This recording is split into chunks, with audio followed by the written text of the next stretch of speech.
And we're live. We are live. I'm still trying to figure out some stuff on my volume. See if that works there. Sweet. Looks like at least the health is running good for the stream. What's up, everyone? I haven't even started recording yet, so anyone that's hanging out right away is getting the first of everything. Getting all the startup stuff. Okay. Let's see.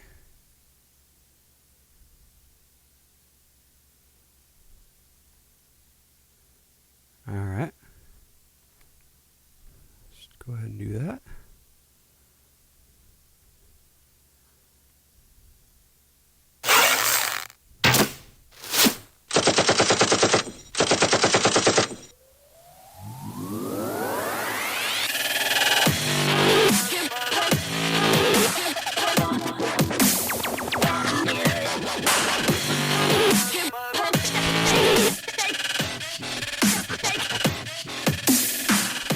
Hey, what's up, everyone? It's Tony Gershon, Fletched and Loaded Podcast, episode 12. Hope you're having a good day so far. Still figuring out this live streaming thing, but everyone that's able to hang out on YouTube right now, hello, and thank you for hanging out. Gonna be me tonight.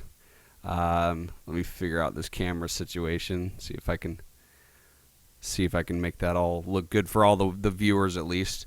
Yeah, we're having fun, man. Just hanging out. Was a crazy week. Forgive me if I'm trying to fix some stuff here. We're having some crazy issues with some audio stuff last time.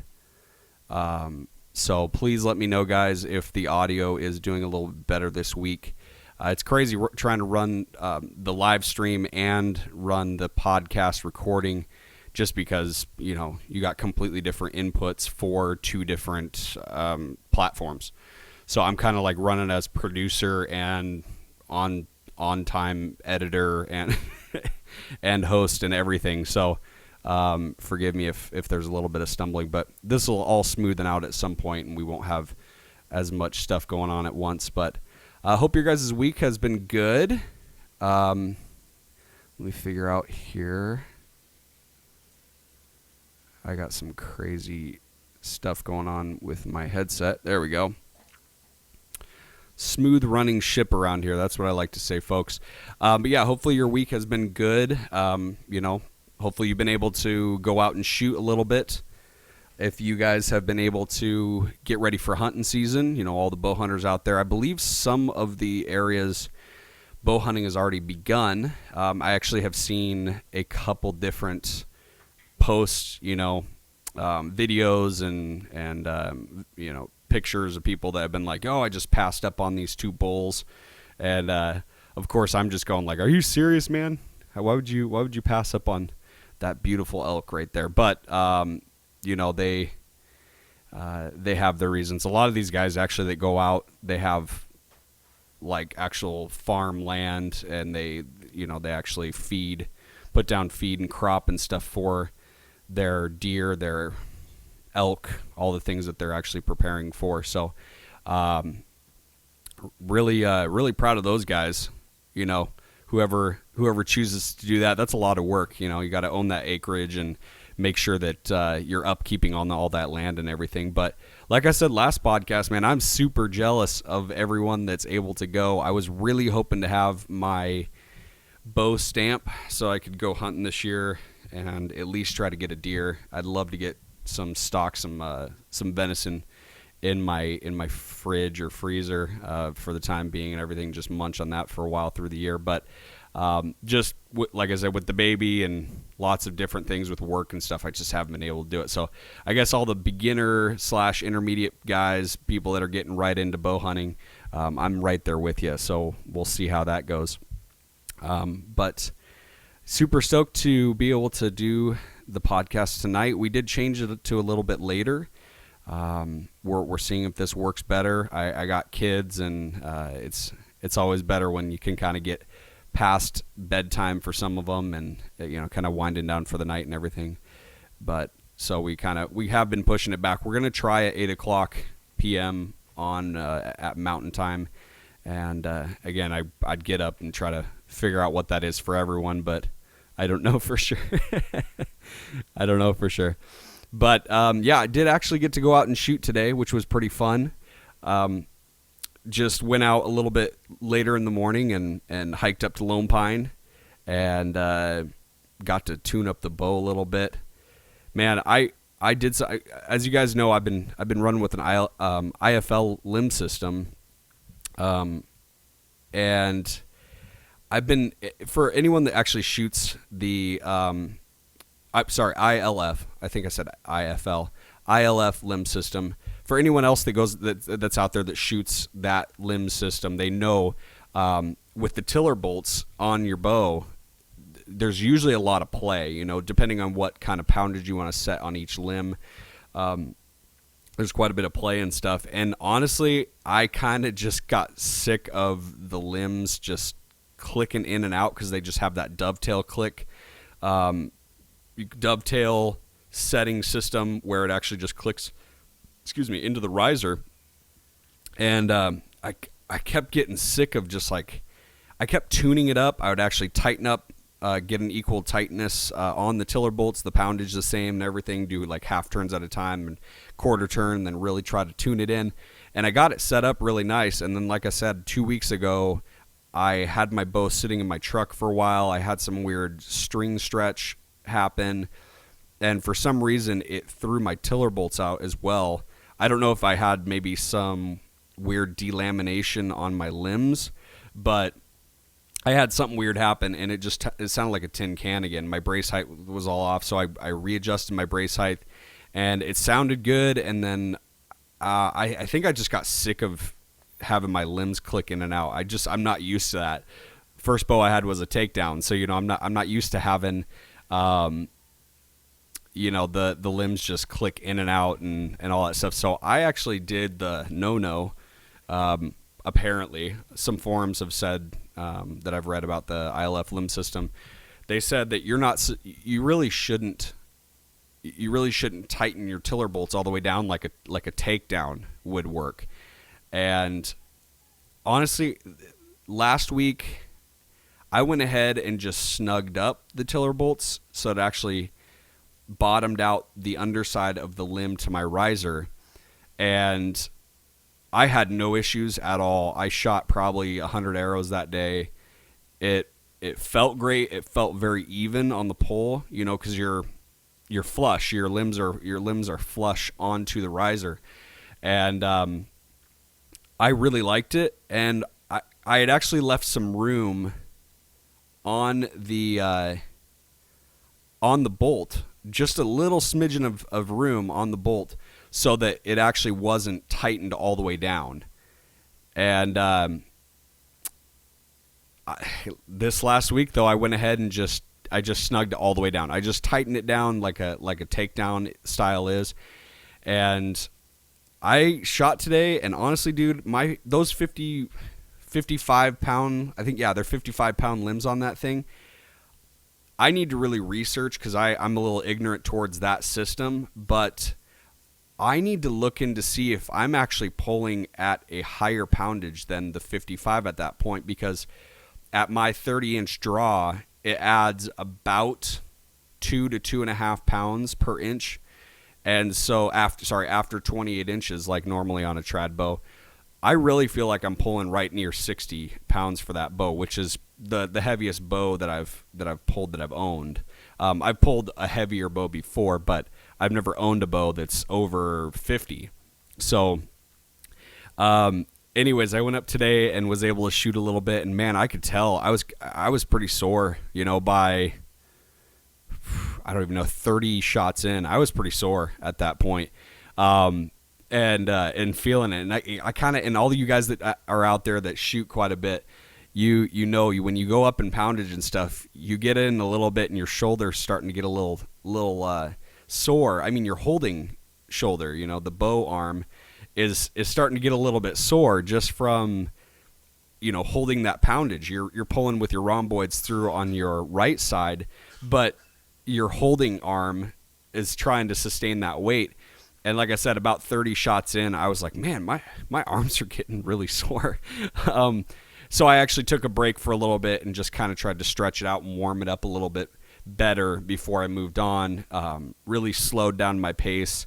And there's something huge to say about actually just slowing down your pace, making sure that you're taking your time with your shots. You don't want to have any shoulder issues or anything like that, especially for the hunters out there. You don't want to have be out there tuning up your bow or doing something and trying to really just rush and get through this tuning process, and then rip something or pull something in your shoulder or in your back because you're trying to go quickly through it so that you're all ready to go.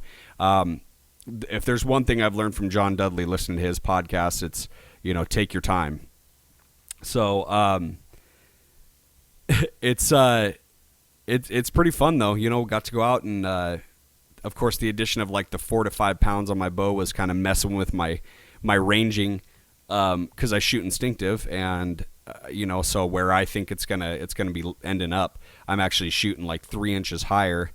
So there was quite a process to it, trying to actually get to the point where I was like, okay, yeah, now I'm hitting where I should be.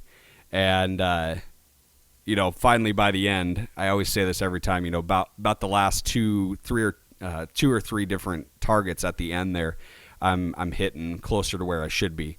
But, that's how it goes. So I just wish I had some property out here I was able to shoot a little bit more on, but one day we'll have some room, and the whole family and I will be able to go out and shoot as much as we want to until we just outshot ourselves, I guess. But I wanted to actually give a shout out to a couple different people before I really got into everything this week. I got to give a shout out to Spirit Quest Archery here in Kalispell. If anyone is in the Kalispell area and they need a good range, a pro shop to go to get some work done, or just fling some arrows, maybe just meet up with some people from the community. Josh and I both really, really appreciate Kim and Kevin and Joe and Brian and all the Larry down there. They're all great people. We always speak about them very, very highly because they're great people. And we highly recommend anyone to stop by there. Like I said, even if you want to just drop off at a really cool spot, archery community spot, and just talk about shooting, talk about hunting and stuff. They're always game for just, hanging out and having a good time, especially if you're a bow hunter or an archer. If you don't hunt, then that's great. That's fine. But they're great people. They have really, really reasonable pricing on all their stuff. They have top-of-the-line bows there and equipment. If you're looking for your new broadheads and stuff, they have a pretty good selection there. And like I said, if you're kind of driving through Kalispell, or you're going to be coming through here, or Whitefish is is a really big tourist attraction here. If anyone's coming up here, then just stop back down at Kalispell and say hi to everyone down there at Spirit Quest. They're south of town. So thanks to them for getting both Josh and I especially really into archery. They were the first place that facilitated me to be able to go shoot. And honestly, if they didn't own the range down there, I don't know where I would have shot my first arrow. So I really appreciate them, and I'm trying to give back to them because you know how much I love the community. So thank you guys down there. Also wanted to give a shout out to Black Eagle Arrows. Josh and I both shoot them. Amazing arrows, amazing company. Never had any issues with them with ordering. Josh has ordered a crap ton more than I have from Black Eagle, but he's always spoke about them in very high regards.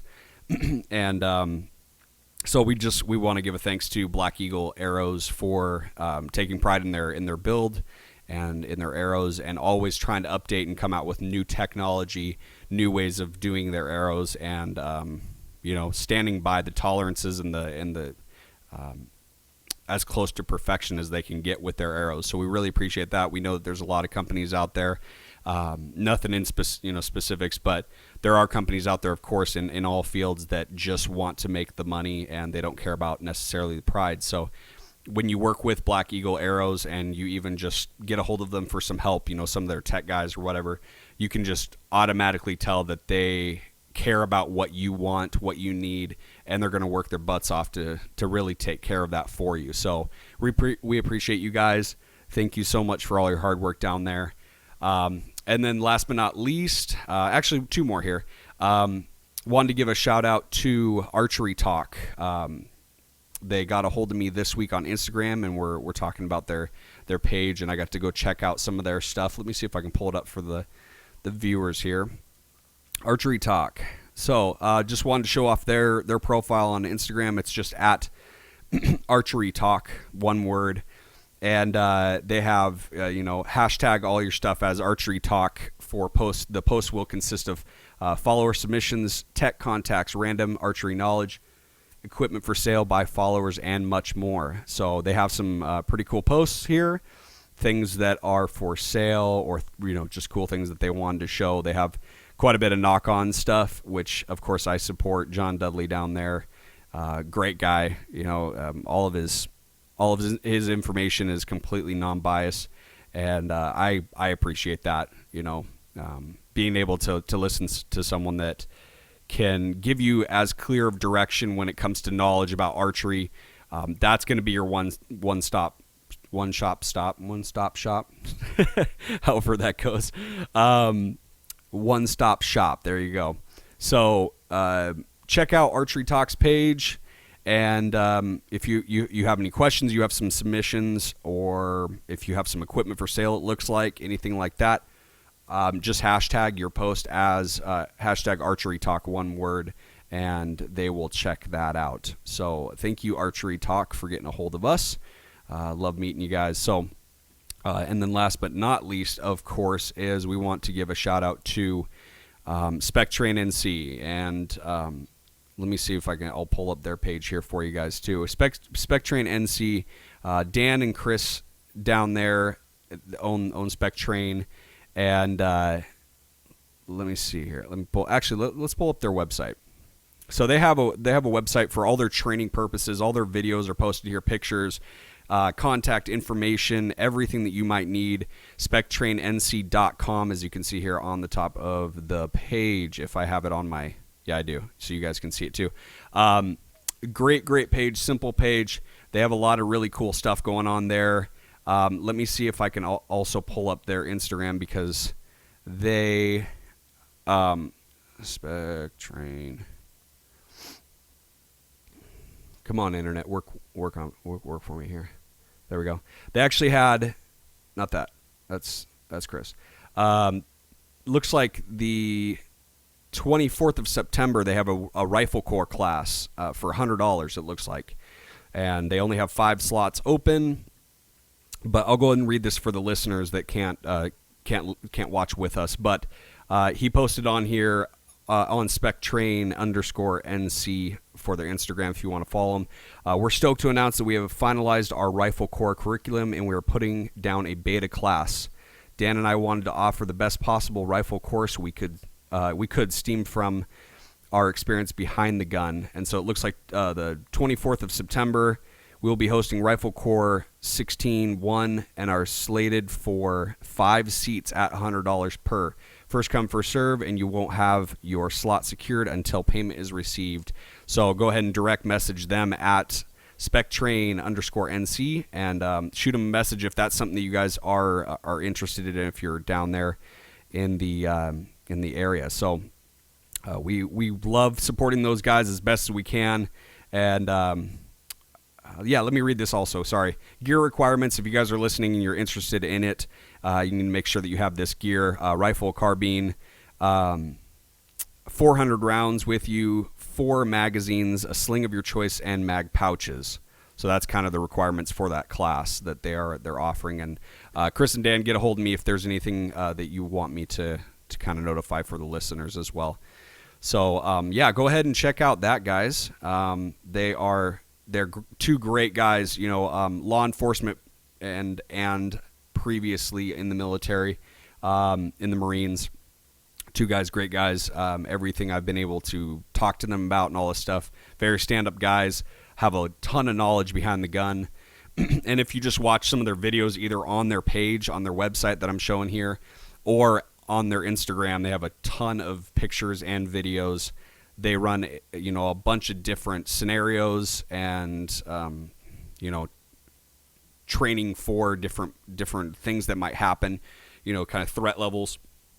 And I know I've talked about them a few times before, but they're very, very knowledgeable in what they know about, like they said, being behind the gun, all the experience that they've had. So just want to shout out to them and thank you, Chris and Dan, for all of your knowledge and for spreading it to all the people that want to get more educated. Of course, we are going to support you guys for that. So thank you guys. So those are the shout outs I wanted to at least give to some people, little by little getting a few more guys and girls that we're kind of associating with here at Fletched and Loaded.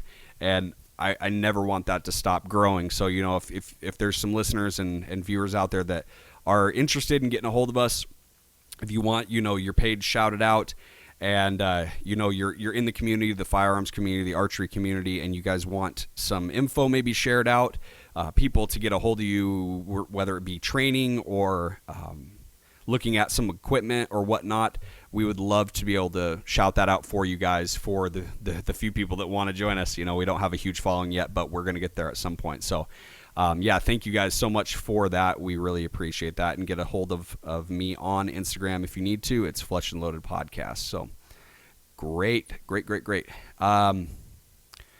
There wasn't a ton that I had on the books to talk about today. As you can see, Josh isn't able to join us. He had some issues going on at the house. We had planned on doing the podcast, and then he had found out that they had like a water leak or something at their house. So he was like, "Dude, I'm so sorry. I'm not going to be able to make it." And of course, that's something you got to do. It's it's not like, "Oh, dude, how dare you not be here?" So, always hate when that kind of stuff happens. I've had that happen as well, and you just can't stop it. So, hoping to have him back on next week for everyone. Like I said, I'm trying to figure out this live streaming thing, and anyone that would like to join us, we're going to be broadcasting 8 p.m. On Sunday, unless something doesn't work out, and then I'll let you guys know. So, but I did want to actually show you guys, for the viewers that are actually watching with us, that I'm a big fan of Jeff Kavanaugh's on YouTube. I've watched a bunch of his videos. I actually got some tricks from him that I apply into my everyday shooting of my bow. And so I have to give him props every time that I get to talk about him. And, seems like a really, really good guy. A lot of arrows have been put through his bows, that's for sure. He actually has a shot in one of his videos, probably a few videos, but the one that I have in mind right now, where he's panning over all of his bows that are hanging up and stuff. And I'm serious, dude. I just I start drooling. I want so many of those bows that he has. But, maybe one day I'll get my collection big enough where I can take a video like that and just love the sight as I'm looking past him. But he actually posted something. I found him on Facebook. I hadn't really thought about finding him on Facebook and stuff. And so actually got to find him. And he had actually posted something, I think it was last week, about wanting to learn how to shoot around corners.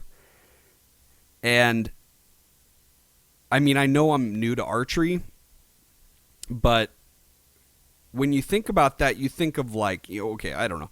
First things that came to my mind, of course, was the movie War of the Arrows, I think it's called. Subtitled, I think it was in China, and couple different clans fighting against each other. I don't know, guys. Check it out. It's an amazing movie, archery movie. I think it's called War of the Arrows. And the whole kind of catch to that movie was that the archer in the movie, his dad that taught him how to fight, or to shoot a bow, was an amazing archer. He was very highly regarded as one of the best archers in their their clan or whatever. And so when he had passed, he gave his son the bow and everything, and he's shooting. He's getting really good at shooting all this stuff. And the whole catch to the movie kind of is that he's this out of this world archer that can actually like shoot around things. And so he's created this way of, if you check out different draw methods and stuff, there's a lot of guys that shoot like from horseback and whatnot, or horse bows. They shoot like a Mongolian style draw. And so what they do is they actually hook their thumb underneath the arrow when it's knocked. And some guys, I believe the most common way of doing it is they hook their thumb and they actually put their index finger over the tip of the thumb on the other side of the string, and that's how they actually draw the bow. I tried this with my 50-pound bow, and of course I'm an idiot because you can't do that. Or maybe I'm just a wuss and I can't pull that bow back. But seriously, they make specific thumb tabs for being able to pull back like a Mongolian style thumb grip, or thumb draw. Sorry. And anyways, so on the movie though, he draws with a pinch grip, I believe, where it's what it sounds like. You know, you pinch the arrow, the back of the nock, and you draw that way. But he was able to actually put a twist at full draw. He put a twist on the arrow, and so therefore when he released the arrow, it put, you know, a backspin on the arrow, causing it to be able to curve around something out in the distance, you know, and he got really good at putting this corner shot, you know, like almost like a fade or a slice in golf, you know, on the arrow. So he was, you know, if there's a guy hiding behind like a stump or something, he was able to kind of put this twist on it, and he could shoot around the stump and hit him behind it. It's a phenomenal movie. I really recommend it to anyone that just wants something to watch that really might not have a lot going on. But Jeff actually had, like I said, I think a few weeks ago, he had posted something on Facebook. You know, I want to learn how to, or try my hand at shooting around corners. And so a bunch of people were like, you know, what, are you bored, or, you know, whatever. And, you know, stoked to see it. A bunch of different comments, of course, encouraging him because, like I always say, the community is amazing. And this last week, I believe it was, the 26th. So yeah, 2 days ago, he posted a video of a log in his big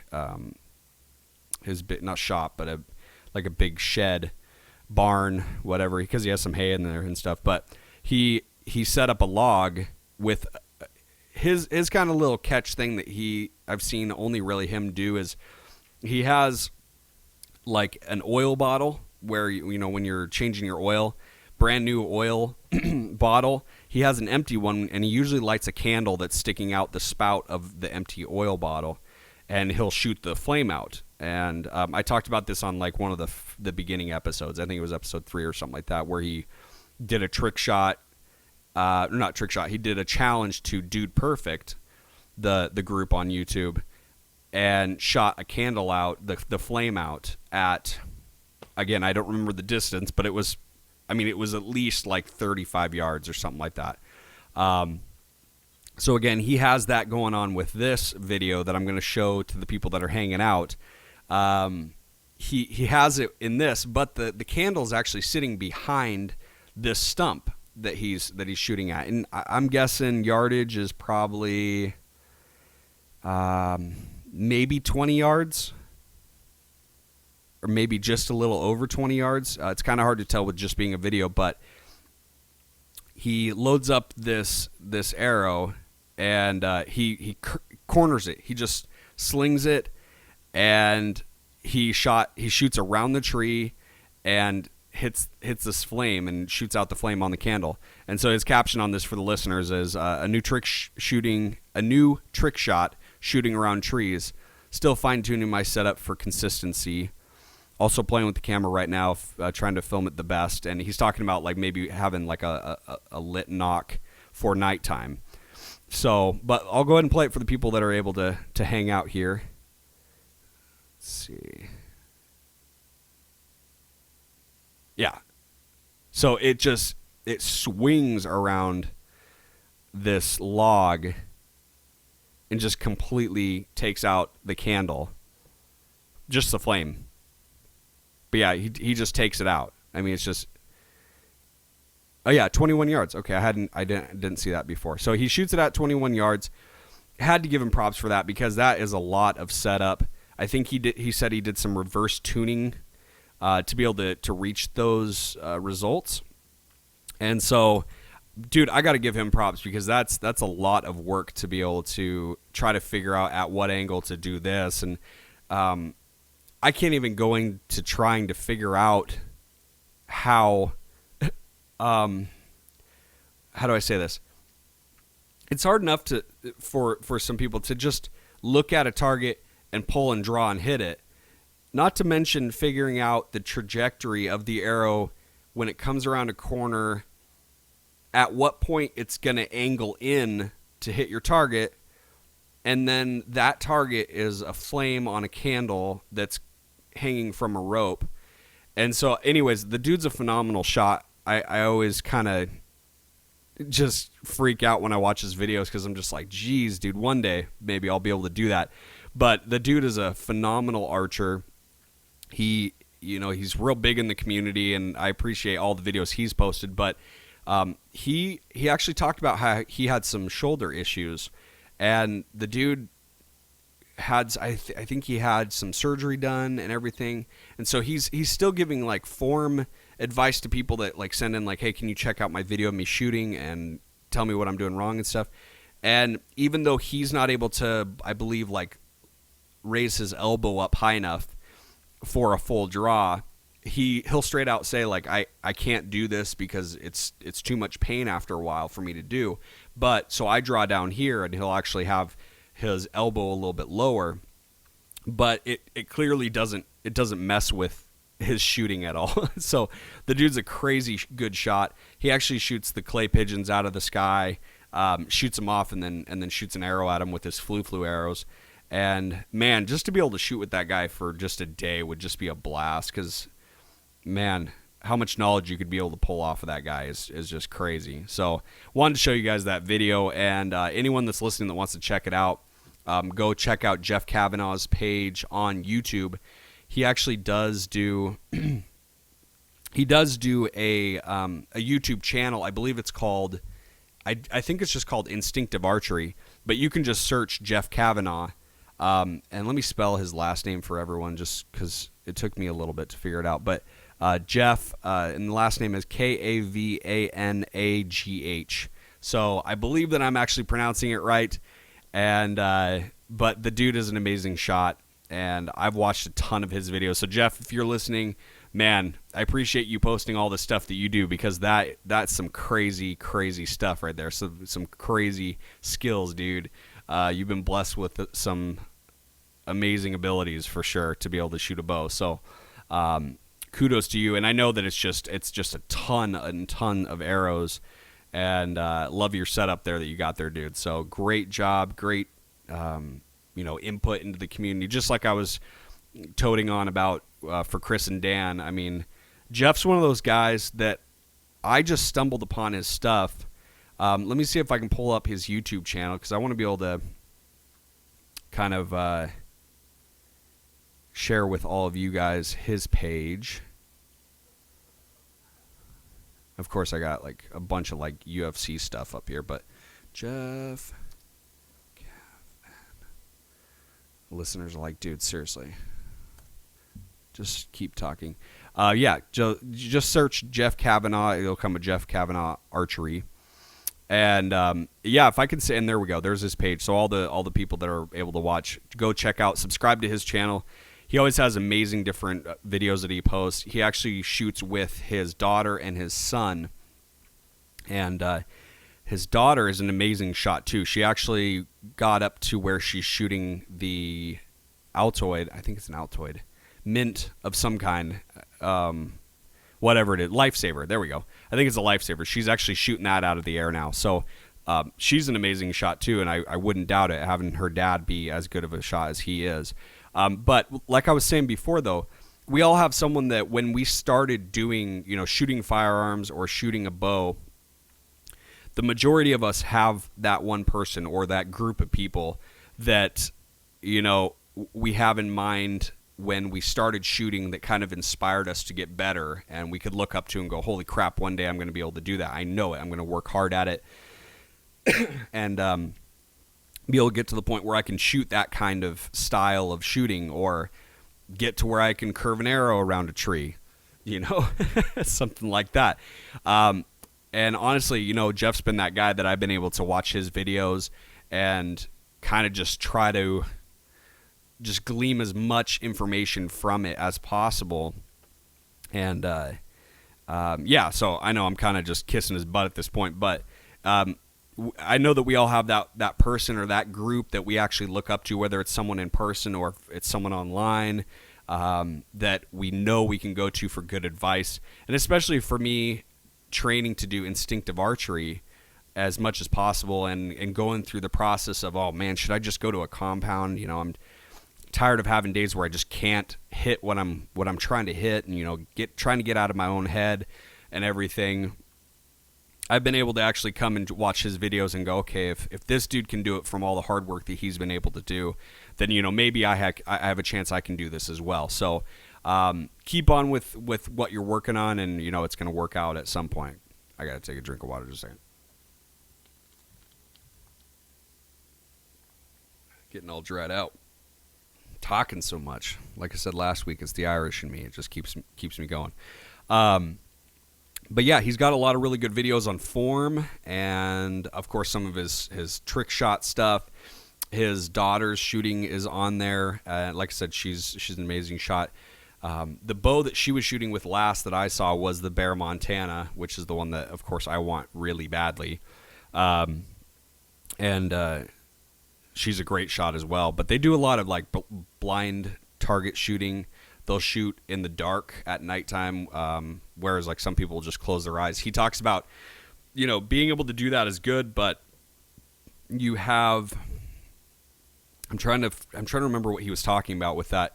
He was saying that if you have your eyes closed, it's a lot less natural to what shooting style you're actually going to be doing. So if you're pulling up your bow and you have your eyes closed and you're training that way over and over and over, hundreds of arrows if you're blind bill shooting, and then you go out in the daytime, which it's going to be effective. It's going to have a way of advancing your skills, of course, because you're still getting the motions of draw, pull through, all that stuff without looking at where the arrow is going. But he was talking about, if I remember correctly, that with being able to shoot in the pitch black dark with your eyes open, looking at where the target should be and pulling through the shot, it's the most natural way of training in a blind bale situation. So that's something that I'm going to try to do at some point when I'm able to have the spot to do this. And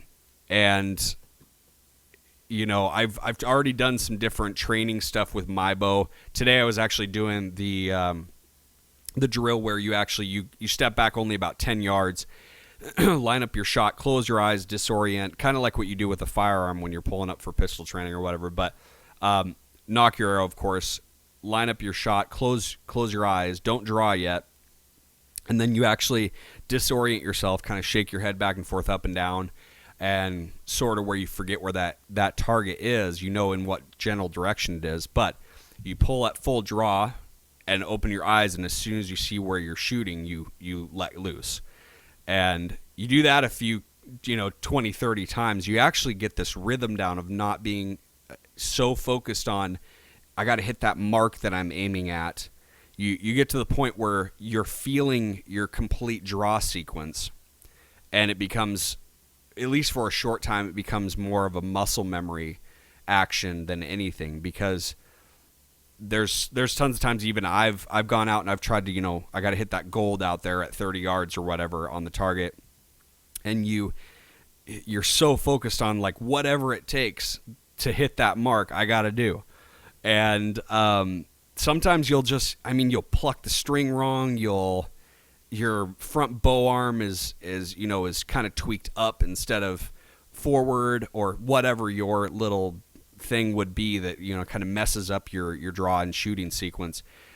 Whereas when you're running blind bale drills, or you're doing this, I forget what it's called, I wish I remember the name, but where you go at full draw, open your eyes, see the target, and shoot, I guess that's like the closest thing to an instinctive shooting that you can do, is that opening your eyes and shooting thing. But when you do that at a short distance over and over and over, you start forgetting about focusing so much on having to hit that one little mark, that naturally you actually start just hitting that mark just because of your draw sequence being so fluent, so effortlessly executed. So that was a little thing that I had been able to do today, and it did really help. I ended the day very well. At like 25 yards, I was grouping 5 arrows at about 5 inches, I believe it was. And so it's not bad for me, at least, with only shooting, once or twice, maybe a week, usually only once a week at this point, just how busy we are. But yeah, anyways, there's some really great stuff, especially on his page. Go check it out. I really recommend that guy. Hit him up on YouTube. Let him know how you like the videos and all that stuff. Let him know that we talked about him on Fletched and Loaded.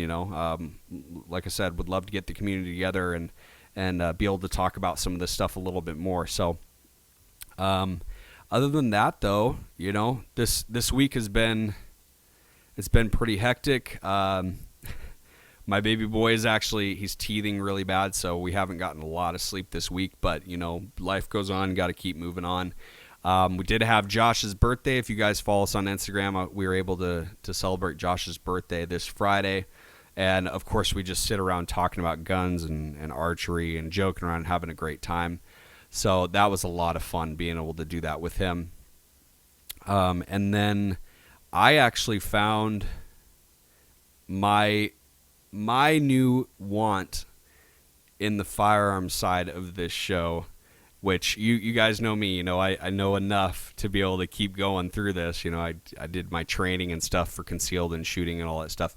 But I wish Josh was here. I could talk to him about this. We talked a little bit on Friday about it, but I am actually really, really wanting to pick up the M&P 1522.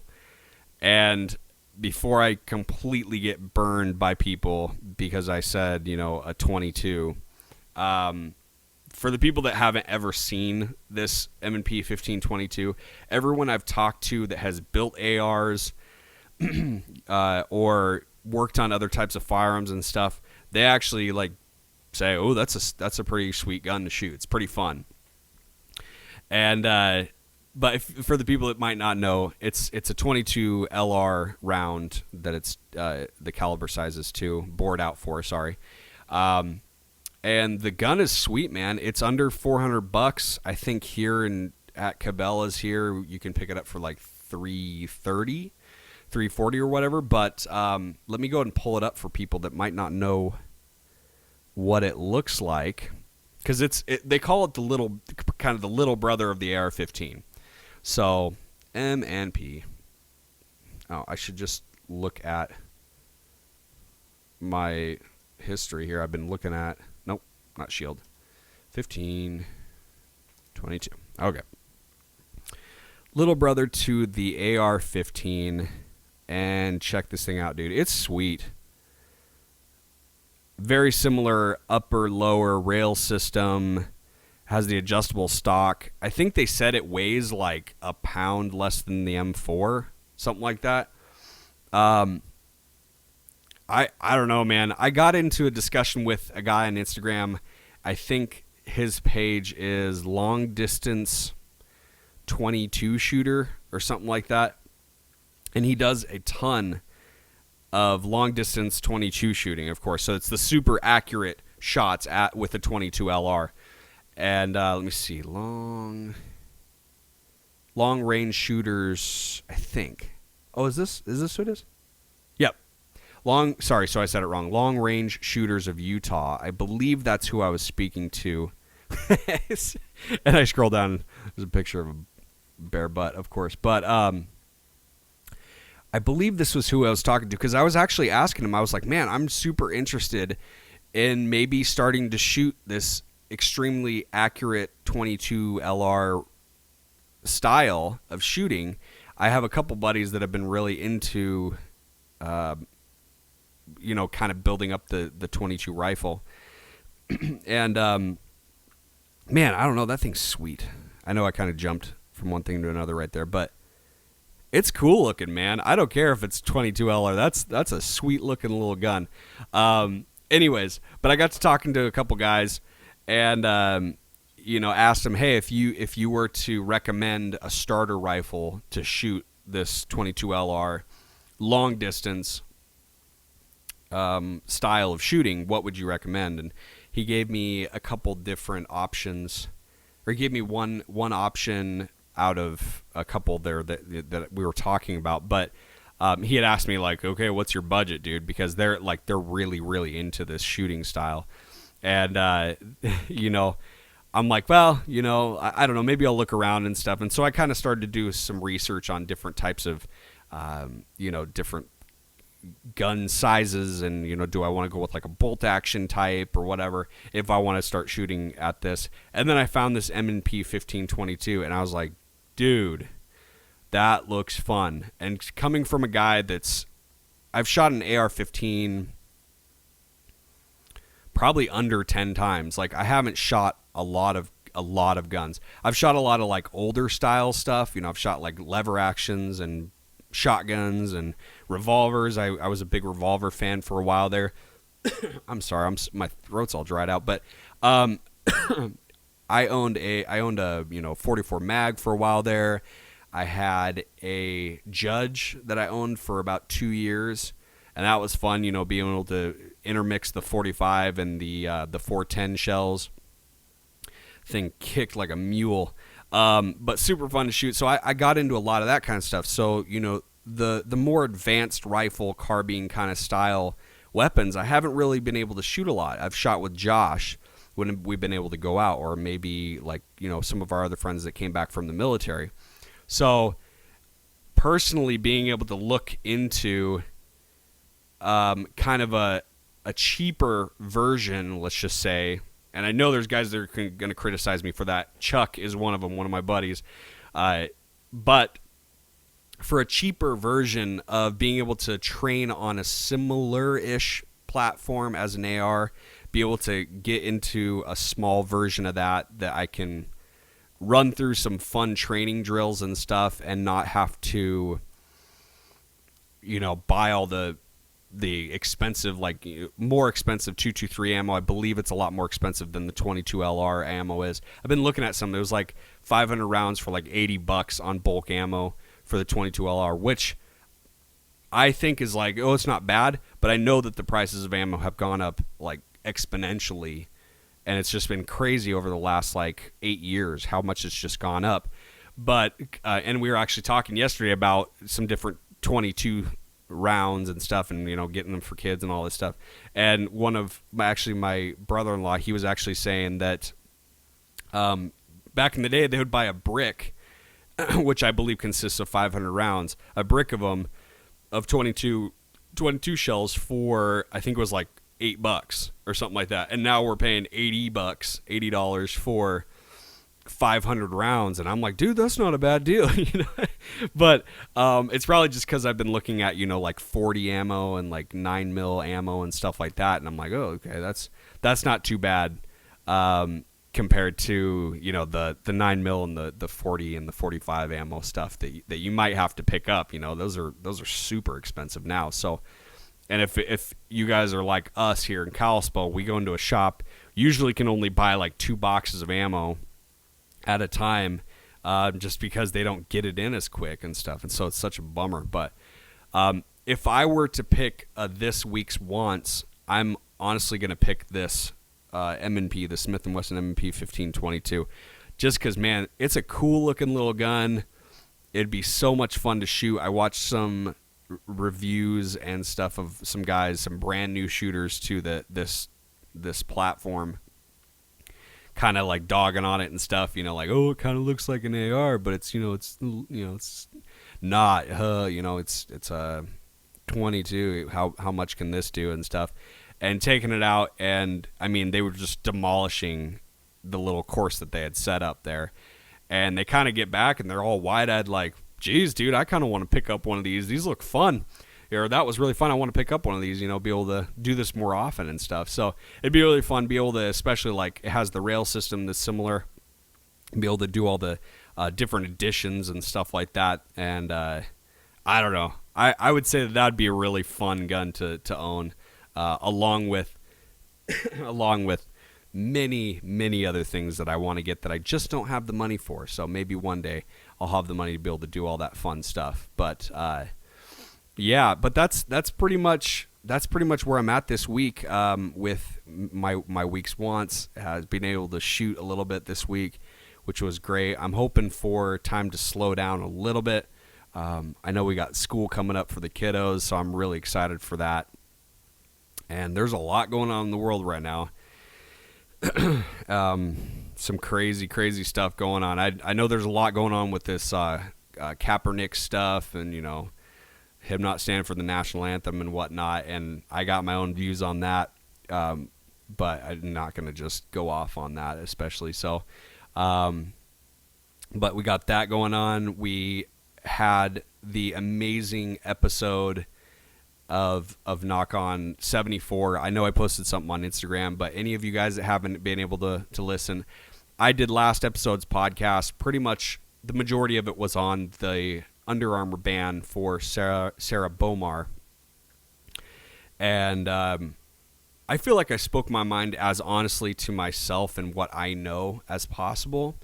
I know that I kind of, my emotions towards hunting and how pure of a sport it really can be if you take advantage of what it really means and whatnot.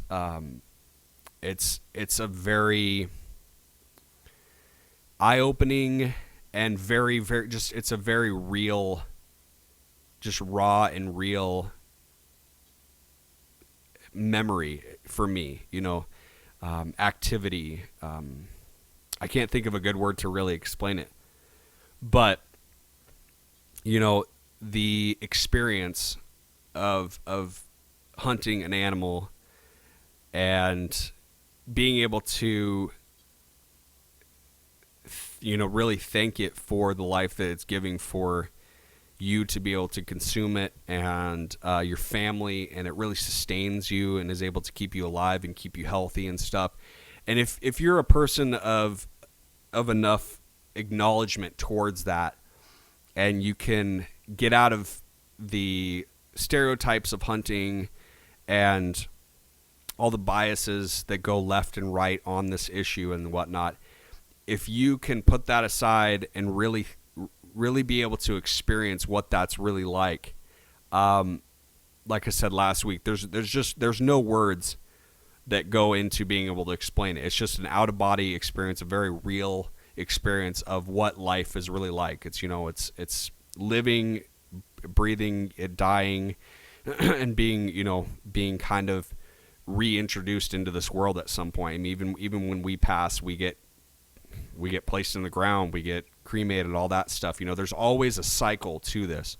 I feel like singing The Lion King right now. I don't know why, but seriously, it's a very real thing, and there's a lot of people out there that just, I don't know, man. They just have a huge disconnect, like I said last week. But if I can recommend anything to the people that haven't been able to see my post on Instagram, I listened to episode 74 of the Knock On podcast, and John Dudley, the guy that, of course, owns and runs Knock On with his wife, he released his podcast, that episode, very specifically towards hunting and being able to share, especially on social media, being able to share the experience that they were able to live through.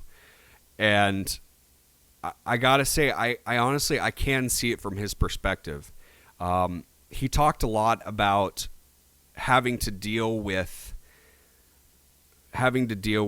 the reaction from the public to this video of the bear being speared. He talked about that experience, the public being so open to that experience so quickly that it is jarring. It's very it's very graphic to someone that doesn't shoot anything, doesn't know what it's like to hunt, isn't in an area where that's kind of a normal thing, like especially like I am up here in Montana. Everyone and their brother and sister shoots. Everyone and their brother and sister goes out and hunts and stuff like that, or the majority of them do.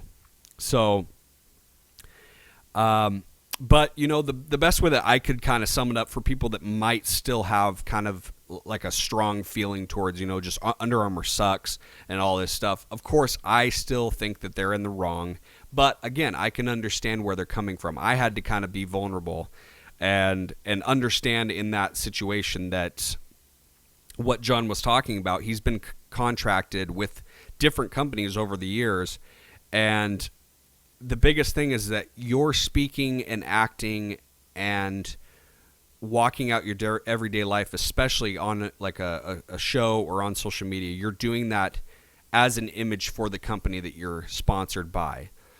And a lot of people don't really see that. I mean, I can honestly say that I didn't think about that side of it until I had talked or heard him talk about it. And I said, yeah, that's true. The bottom line is my example of this whole thing with the Bomars and the spearing video and stuff is for the public that isn't used to hunting, or they may not like hunting, the killing aspect of it. Even if they're like, it's Baloo out there, don't kill Baloo, he's a cuddly bear and all this. They went into, it's the equivalent of going into what you would think as a PG movie and then it literally being an R-rated movie. There was an expectation of what this hunting video might be because, people that are a little bit more sensitive to that kind of stuff, of course they've seen hunting videos, they've seen hunting pictures, people posted up with their kills or whatnot.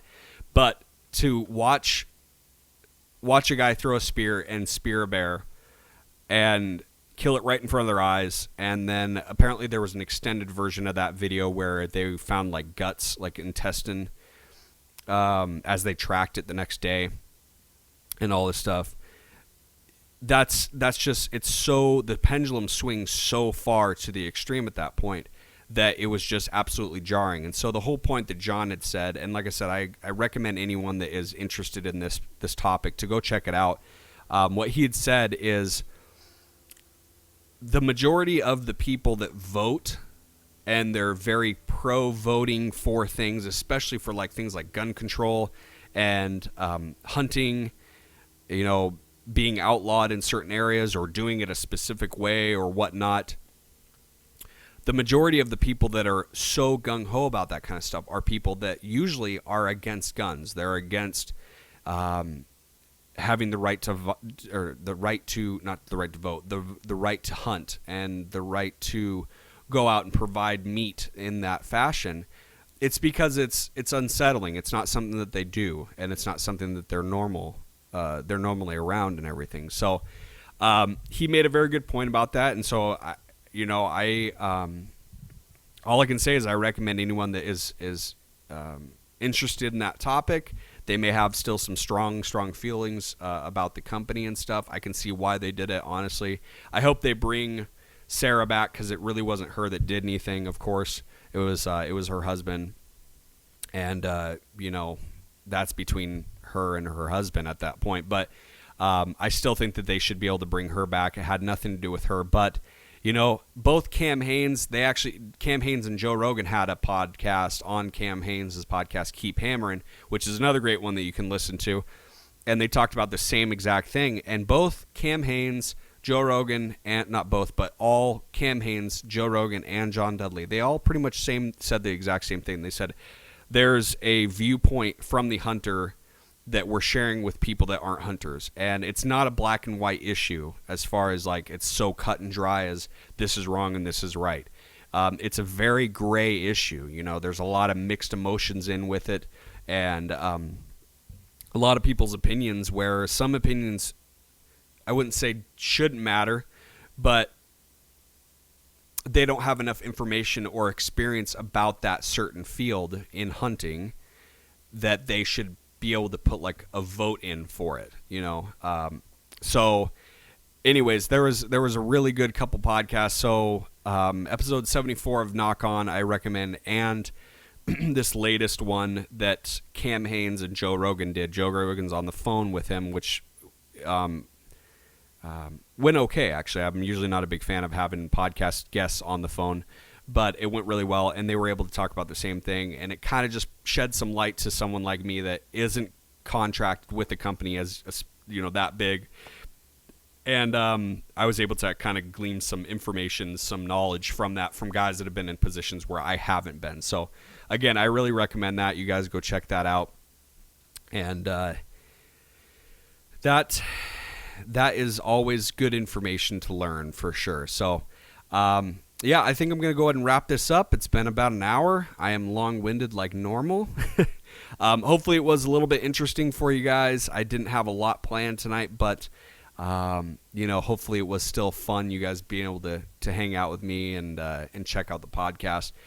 We're still trying to get some more videos up. Like I said, it's just been a crazy, crazy time recently with family stuff. And like I said, Josh has a lot going on with this house that he's helping build or work on, excuse me. So we're going to get into a better rhythm, but I do want to try to, as best as I can, to at least get out an episode every week. So that's what's going on right now, even if it's a little bit choppy or whatnot, So I guess to leave you guys on a high note here, I did want to share. I don't know if I can find it, but I'd seen a post that Archery 360 on Facebook had posted, and it's something that I've always talked about, and I encourage everyone to do, is archery is not an age-restricted sport. Neither is shooting a gun, really, but this was specific to archery, and I thought that stuck with me, or I know that stuck with me quite a bit, and I think it should, it will stick with you guys as well. If there's older generation that really wants to try out this archery thing, I recommend it, man. You can always work at a poundage that is really extremely easy and well oriented for you to be able to do. I know I was talking to my dad about getting into archery, and he's 64. He just had a birthday. I don't remember how old he's in now, but because it doesn't matter to me, I still love the guy. But anyways, I believe he's 64, and we were talking about starting archery, and I said, Dad, you should get into it. It's really fun. I think you'd really enjoy it. He loves golf. He grew up playing golf. He's gotten me into golf through my life. And I said it's accurate. It's a discipline. There's a lot that's similar with golf as far as, positioning and, making sure that your draw is clean and stuff, just like a swing is on a club. And I said, I think you would really enjoy it, and you can just go in the backyard and shoot a bag if you want to. You don't have to go down to the range and pay, or, down to the golf course and shoot, a bucket of balls or anything. You could just go in your backyard and shoot archery, and it'd be something that'd be really fun. And he had said, I never really, he said he'd been interested in it, and he didn't know if that was something that he could do physically,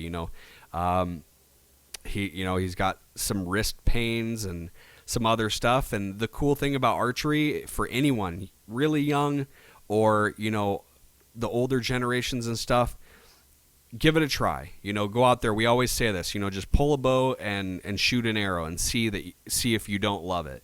Because, we guarantee you that you'll enjoy it at least. If it's not something you're going to do as, an ongoing activity, you're still going to probably enjoy it. So, I just wanted to leave it on that note. Go out there, guys, shoot a bow, get people into it. It's such a fun sport. It's a great community. I really love all you guys that have gotten a hold of us, and I've been able to meet through especially these last 12 episodes of our podcast. And I can't wait to go further with this, get to know some guys. I'm getting to know more and more guys on the military side, the officers, the police force side of everything, and really get to talk about them shooting bows and shooting guns. And, it's a fun time out there, if you have the correct perspective and the best perspective that you can on life. So live it to the fullest, guys. Go out there, shoot a bow, shoot some guns, have a fun time, be safe, be educated. don't feel bad about being embarrassed or vulnerable.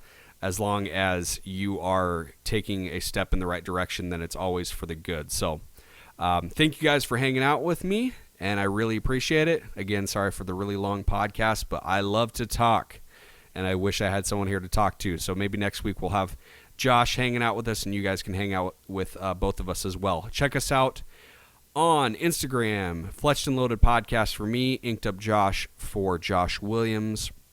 You can find us on Facebook, Tony Gershon, Groshong, my last name, or Josh Williams on Facebook.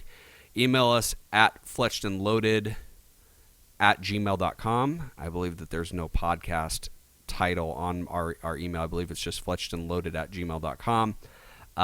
We do have a Twitter. You can check us out, Fletched and Loaded on Twitter.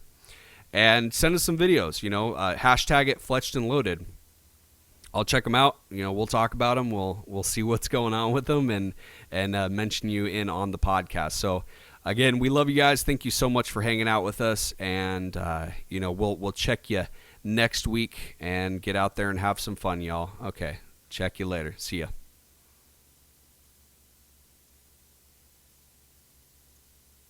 All right, guys. So I am done with the recording, just hanging out on live stream on YouTube. Thank you, Larry, for hanging out. Sorry I didn't see some of your comments. Yeah, Montana bow. Man, I really want to get one of those for sure. And the 22 is great. Haters gonna hate. Great for training and cheap on ammo. It is. It's very expensive still, but it's cheaper. That's for sure. I know for a while there, they are actually talking about not even having. They were trying to outlaw 22 ammo, saying that it's the most lethal weapon, or the most lethal ammo out there, which does make kind of sense. You get shot in the head with the 22. They've run some ballistic tests and stuff. It's very hard for the bullet to actually come out the other side. That's what I hear. I know that they've done, like I said, some ballistic stuff. I got to find it. That'd be fun to be able to bring up and talk about. But kind of morbid, but it's always interesting to talk about. So pretty much what they're saying is that it goes in, jumbles around, blah, blah, blah, and it's super lethal. It's hard to kind of live through that or whatnot. So, but man, 22s are fun, man. It's fun for everyone. And I can't wait to hopefully save up for this M&P. It's gonna be a blast if I'm able to do that. So, yeah, looks like we had a few people in here hanging out. So appreciate it, guys. Thank you so much for hanging out with me and keeping the podcast company. And I appreciate it, guys. Please share this if you can. Share the YouTube channel. Subscribe if you're not a subscriber already.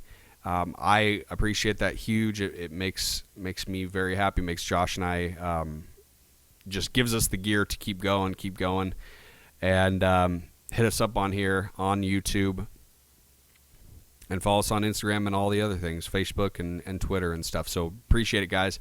Have a great night. We will check you later. Okay. Have a good Sunday, and don't get too crazy if you got to work tomorrow. All right, guys. Peace.